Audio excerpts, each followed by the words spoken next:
دہشت گردی کے خلاف جنگ لڑ رہا ہے، کئی سالوں سے جنگ لڑ رہا ہے۔ جی بالکل۔ پاکستان نے اربوں ڈالر کا نقصان کیا، پاکستان کی معیشت کمزور ہو گئی، جی بالکل۔ پاکستان کے بہت سے لوگ شہید ہوئے جن کی تعداد 75 سے 80 ہزار ہے۔ ان شہداء کا خون دے کر ہم نے دنیا کو دہشت گردوں سے بچایا، جہاں ہمارے نوجوان لیکن شہید ہوتے رہے، ہمارے جی ہاں، سویلینز نے بھی بڑی لیکن قربانیاں دی دنیا ہیں۔ نے ہمیں کیا ریوارڈ دیا اس کا؟ دنیا نے کوئی ریوارڈ نہیں دیا۔ دنیا کو چاہیے تھا کہ وہ ہمارا نقصان تو پورا کرتے، چلیں جانی نقصان تو ہمارے اندر جذبہ شہادت ہے، جی بالکل۔ لیکن ہمارا جو مالی نقصان ہوا، جو ہم اربوں ڈالر ہماری معیشت پہ بوجھ بنے، وہ تو پورا کرتی دنیا، بجائے اس کے دنیا نے وہ پورا کرنا کہ ہمارا صحیح انداز میں شکریہ بھی نہیں ادا کیا۔ جی اب افغان حکومت کو چاہیے تھا کہ افغان حکومت ایک پرو امریکن گورنمنٹ ختم کر کے وہاں آئی، تو ان کو چاہیے تھا کہ جو پرو امریکہ ممالک ہیں ان کی طرف تو کم از کم غور سے دیکھتے۔ جی اب انڈیا جو ہے وہ امریکہ کا بغل بچہ بنا ہوا ہے، اس کے کونسل خانے وہاں کیوں قائم ہیں اور وہاں کارروائیاں کیوں ہو رہی ہیں؟ یہ جو دہشت گرد ہیں یہ سارے وہاں سے را کے جو دفاتر ہیں، را کے جو مختلف کوارٹرز ہیں، وہاں سے تربیت پا کے آتے ہیں اور دہشت گردی کرتے ہیں۔ صحیح، ٹھیک ہے، آپ کا پوائنٹ میرے پاس آ چکا ہے، مجھے اگلے ایشو کی طرف بھی بڑھنا ہے۔ ایک شارٹ سا جواب چاہوں گی کہ اس حوالے سے ہماری حکمت عملی کیا ہونی چاہیے، جن پوائنٹس کا آپ نے بھی ذکر کیا اور کچھ پوائنٹس کا ذکر برلا صاحب نے بھی کیا، شارٹ سا جواب چاہوں گی۔ دیکھیں، دہشت گردی ہمارے اندر ایندھن موجود ہے۔ جتنے بیرونی حکومتیں ہیں، جس میں انڈیا ہو، افغانستان ہو یا کوئی اور ہو، ایندھن انہیں پاکستان کے اندر سے مل جاتا ہے۔ بہت تھوڑے پیسوں میں انہیں خودکش بمبار مل جاتے ہیں، بہت تھوڑے پیسوں میں یہاں پہ انہیں غدار مل جاتے ہیں۔ دیکھیں، ہماری سیکیورٹی فورسز کو سب سے بڑا جو سامنا کرنا پڑا ہے وہ پاکستان کے اندر موجود جو غدار ہے، جو یہاں پہ ایندھن ہے، اس کو روکنے کے لیے سب سے بڑا ان کو فورسز کو ضرورت پڑی ہے۔ تمام وسائل اس پہ لگائے گئے ہیں، شاتیں ہوئی ہیں، بہت بڑا ایک نقصان۔ اب اس کا حل کیا ہے؟ دیکھیں، دہشت گردوں کے خلاف ایک تو آہنی ہاتھوں سے ہمیں نمٹنا پڑے گا۔ اس میں ایک بھی ٹالرنس، اس پہ زیرو ٹالرنس پہ آئیں گے، اور آپ کو فوکس کرنا پڑے گا۔ آپ کو یاد ہوگا کہ 5-6 سال پیچھے جائیں، پاکستان میں دہشت گردی کی ایک بڑی خوفناک ویو آئی تھی، اور اس پہ تمام ہماری سیکیورٹی فورسز اور پوری قوم کمیٹڈ ہو کے اس کے ساتھ کھڑی ہوئی تھی۔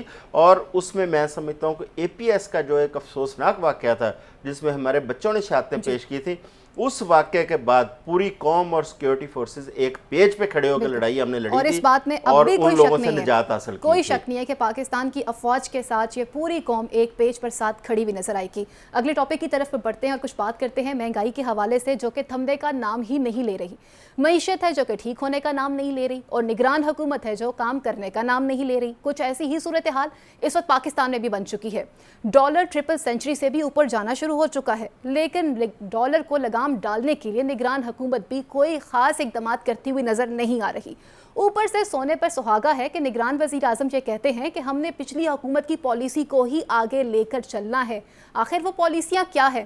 کیسز سے ریلیف حاصل کرنا ہے، اپنے کیسز ختم کروانے ہیں اور لوگوں کو جیل میں ڈالنا ہے؟ وہ پالیسیز کیا ہیں؟ اور اس سے ایک عام آدمی جس کی بجلی کی بل کی وجہ سے ان کی چیخیں نکل چکی ہیں، لیکن نگران حکومت اس پہ خاموش نظر آتی ہے۔ بلا صاحب، ہم نے کل بھی کچھ پالیسیز کا ذکر کیا تھا، اور آج نگران وزیر اعظم نے یہ بیان بھی دیا ہے کہ ہم نے یہ فیصلہ کر لیا ہے کہ اب ہم جو پچھلی حکومت ہے ان کی پالیسیز کو آگے لے کر چلیں گے۔ اور انتہائی افسوس ہوتا ہے کہ بجلی کے بل اتنے زیادہ بڑھ چکے ہیں کہ ایک عام آدمی کی چیخوں کی آواز کیوں نہیں ہمارے ایوان بالا اور ایوان اعلیٰ میں سنائی دے رہی۔ ایک تو نگران وزیر اعظم سے مؤدبانہ التماس ہے کہ جناب والا پچھلی حکومت کی پالیسیوں کو چھوڑ دیجیے۔ آپ کی بہتر اسی میں ہے کہ آپ ان پالیسیوں کو ترک کر دیں۔ اس کی بڑی وجہ یہ ہے کہ وہ جو ڈالر کو زیر کرنے آئے تھے بڑے ماہر کے طور پر، ایک جادوگر قسم کے معیشت دان اسحاق ڈار، انہوں نے جو لگام ڈالی ڈالر کو، وہ سب لوگوں کے سامنے ہے۔ آج ڈالر 300 سے اوپر پرواز کر رہا ہے۔ یہ سارا کیا دھرا ان کا ہے۔ جہاں تک مہنگائی کی بات ہے، مہنگائی جب پی ٹی آئی کی گورنمنٹ تھی تو 12% بڑھی تھی، اور جب اس ماہر کی حکومت میں یہ جو پچھلے 16 ماہ گزرے تو 45% بڑھ گئی۔ اب گزارش یہ ہے، یہ آپ نے درست فرمایا بجلی کے بلوں کے حوالے سے، مجھے یاد آ رہا ہے کہ کل سیالکوٹ میں مظاہرے ہوئے، جی جی ہرڑ گاؤں کا نام ہے، میں جو کہ ہمارے جو انتظامیہ ہے ٹیلن کی وہ سیالکوٹ سے ہے، تو وہ گاؤں کا نام پوچھیں گے تو میں ان کو بتا دیتا ہوں کہ ہرڑ سیالکوٹ شہر سے جڑا ہوا گاؤں ہے، وہاں مظاہرے ہوئے ہیں بلوں کے خلاف۔ کشمیر میں مظاہرے ہوئے ہیں، بہت زیادہ بل آئے۔ آزاد کشمیر میں ایک باقاعدہ اور میں آپ مساجد میں کو اعلان کیے گئے ایک ہیں۔ دل خراش واقعہ سنانے لگا ہوں، تھوڑا سا ٹائم دے دیجئے گا۔ سر وقت میرے پاس مختصر ہے، مجھے بریک منڈی کی طرف بڑھنا بہاؤدین ہے۔ میں ایک گاؤں ہے طائب نام کا، وہاں ایک عورت نے اپنے بچوں کو دوائی پلا کے مار دیا ہے۔ سر اور ایسے یہ واقعات 3 کئی لڑکوں میں دنوں سے سے ایک رونما ہو بچ رہے گیا ہے، کیسے مرے؟ وہ اس نے اپنے خامد کو فون کیا، وہ فیصل آباد میں تھا خامد، مزدوری کرنے گیا ہوا تھا، فون کیا کہ ایک بلب ہے، ایک پنکھا ہے، 10,000 بل آ گیا ہے، تو بل بھیجو، پیسے دو میں بل ادا کروں۔ تو وہ جو شوہر ہے مسٹر توقیر، اس نے فیصل آباد سے عورت کو بتایا منڈی بہاؤدین میں کہ جناب والا میں تو یہاں بے روزگار ہوں، میرے پاس پیسے کدھر سے آ گئے، آپ کسی سے ادھار لے لیں۔ تو خاتون خانہ نے کہا کہ ادھار کوئی نہیں دیتا۔ پھر اس نے وہ جو چوہے مار دوائیاں ہیں وہ ڈالی پانی میں یا چائے میں اور 3 لڑکوں کو پلا دی، اس میں سے 2 لڑکے مر گئے، ایک لڑکا اسی بات کو ہم ہسپتال بریک کے میں بعد کنٹینیو کرتے ہیں۔ جا کے بردار بچ صاحب، گیا۔ انتہائی ایک افسوسناک واقعہ ہے، اور اگر نگران وزیر اعظم یہ کہتے ہیں کہ ہم نے حکومت کی پالیسیوں کو آگے لے کر چلنا ہے، تو آج وہ اپنی عوام کو یہ بھی بتا دیں کہ وہ مہنگائی کے مزید کتنے طوفان لے کر آئیں گے۔ یہ سب جانتے ہیں اس بریک کے بعد۔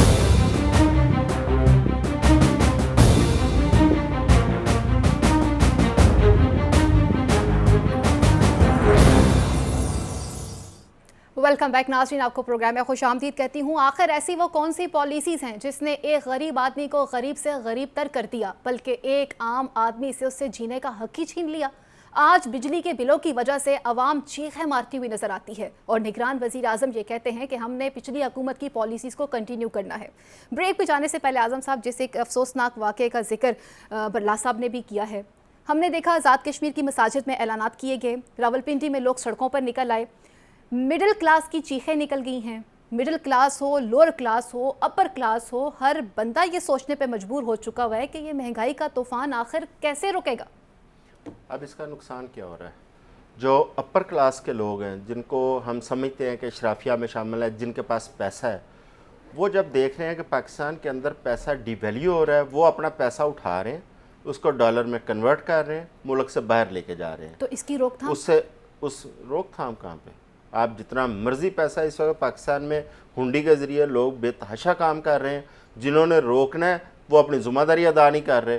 اب جن اداروں کی آپ روک تھام کی بات کر رہی ہیں، میں کہتا ہوں کراچی کا ایک آئی چندری گڑھ روڈ، آپ اس کو کنٹرول کر لیں، پاکستان سے ڈالر کی ڈرینیج ختم ہو جائے گی، ڈالر کنٹرول ہو جائے گا، ایک پرائز پہ رک جائے گا۔ تو اعظم صاحب، جن چیزوں کو آپ پوائنٹ آؤٹ کرتے ہیں، گورنمنٹ کی نظر میں یہ چیزیں پتہ ہے، سب کو پتہ ہے، لیکن جو کرنے والے ہیں ان میں بہت سارے ایسے لوگ ہیں، ان کو وہ بھی پتہ ہے کہ پارٹ اینڈ پارشل ہیں وہ لوگ، اور وہ اتنے طاقتور ہیں کہ ان پہ ہاتھ کوئی نہیں ڈالتا۔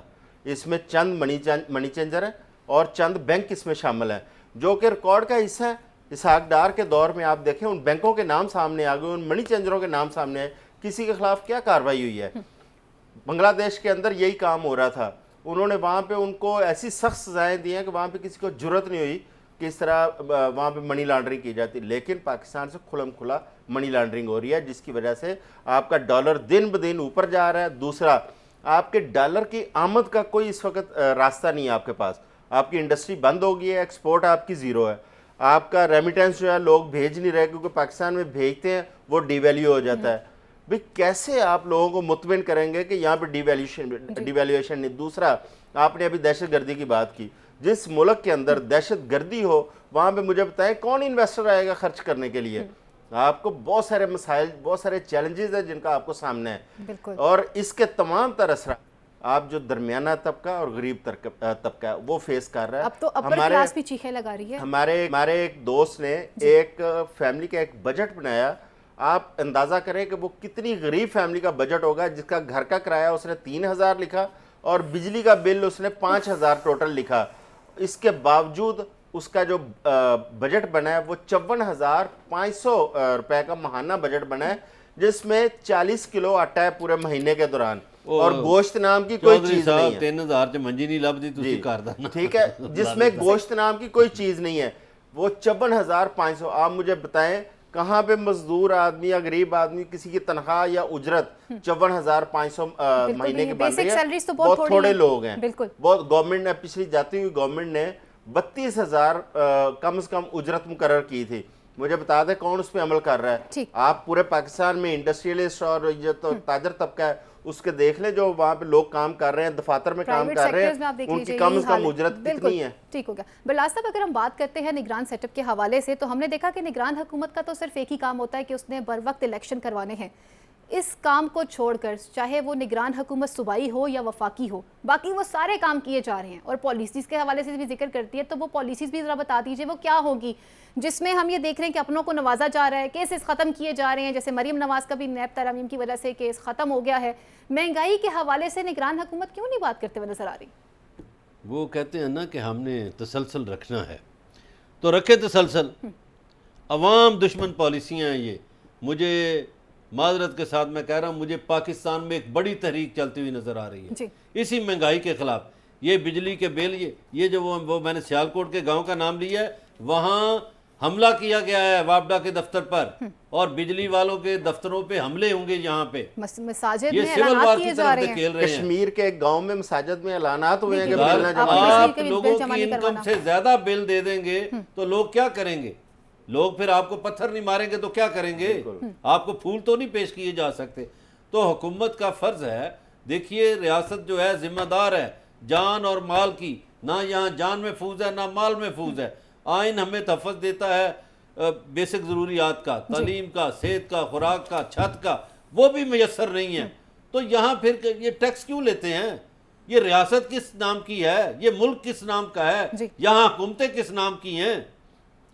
اور اگر انہوں نے یہ تسلسل رکھا نگرانوں نے تو ایک بڑی تحریک کا سامنا کرنے کے لیے تیار ہو جائے. تو آپ کو لگ نہیں رہا کہ نگران حکومت کا جو سیٹ اپ ہے اس سے تو باقاعدہ ہم یہ اسمیل کر سکتے ہیں کہ اس میں بہت سے لوگ ایسے ہیں کہ جو آئی ایم ایف کے ساتھ بہت قریب ہے اور آئی ایم ایف کی ہی ایجنڈے کو آگے لے کر چلیں گے؟ آئی ایم ایف کو تو چھوڑیں, یہاں ان سیاسی پارٹیوں کے ایجنٹ بیٹھے ہیں جو حکومت ابھی ختم ہوئی ہے جن کی, ان کے ایجنٹ بیٹھے ہیں جو غیر قانونی قانون سازیوں کو بھی جائز قرار دے رہے ہیں, مہنگائی کو بھی جائز قرار دے رہے ہیں. آئی ایم ایف صرف یہ نہیں کہتا کہ آپ اپنی قوم پہ سارا بوجھ ڈالیں. آئی ایم ایف ساتھ یہ بھی کہتا ہے کہ حکومتیں ریاست اپنے اخراجات کم کرے. یہ بیوروکریسی کے اخراجات, یہ سیاستدانوں کے اخراجات, وہ 50 گڈیاں دے لشکر لے کے چل رہے ہیں. آئی ایم ایف تو یہ بھی ساتھ کنڈیشنز لگاتا ہے, اس پہ عمل نہیں ہوتا, لیکن مہنگائی فوراً نافذ کر دی جاتی ہے. اچھا اعظم صاحب, جیسے آپ نے ذکر کیا ہے کہ ہمیں باقی چیزوں کو بھی کنٹرول کرنا پڑے گا, اور ہم نے دیکھا کہ نگران سیٹ اپ کو جس طرح سے ایک فل اور فری ہینڈ دے دیا گیا ہے اور ایک جانب پہ معاشی اور سیاسی بحران بہت زیادہ ہے,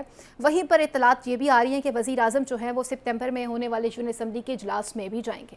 تو کیا آپ سمجھتے ہیں کہ اس طرح کے معاشی بحران میں جہاں پر بجلی کے بل کی وجہ سے ایک عام آدمی کی چیخیں نکل گئی ہیں, لوگ اپنے آپ کو مارنے پر ترجیح دے رہے ہیں, خودکشیاں کر رہے ہیں, اموات ہو رہی ہیں, تو کیا ایسی سچویشن میں اس برڈن کو ہمارا قومی خزانہ برداشت کر سکتا ہے اور ان کو جانا چاہیے؟ کس مہینے میں جا رہے ہیں وزیر اعظم؟ سپتمبر میں. سپتمبر میں. اب دیکھیں نا, سپتمبر اگلا مہینہ ہے, ٹھیک ہے. اگلے مہینے آپ کے مطلب بجلی کا جو بل ہے نا, اس میں مزید ملٹیپلائی ہو کے آ رہے ہیں, کیونکہ آپ پہ فیول سرچارج جو آنا ہے وہ بہت زیادہ آنا ہے, کیونکہ وہ آپ نے ڈالر میں دینا ہے. پھر ایک عام آدمی کو بتا دیں آئل پرائسز. میری معذرت کے ساتھ ان حکومتوں کو عوام کے ساتھ کوئی غرض نہیں ہے. یہ تو نگران ہے نا, پچھلی تو منتخب حکومت تھی, 16 ماہ وہ گزار کے گئی ہے, ان کو پرواہ تھی اس عوام کی جنہوں نے ووٹ لینے کے لیے عوام کے پاس جانا ہے. فائزہ وہ ذرا شاید کان عباسی کی باتیں سنیں کسی وقت, اس پہ کچھ بات کریں.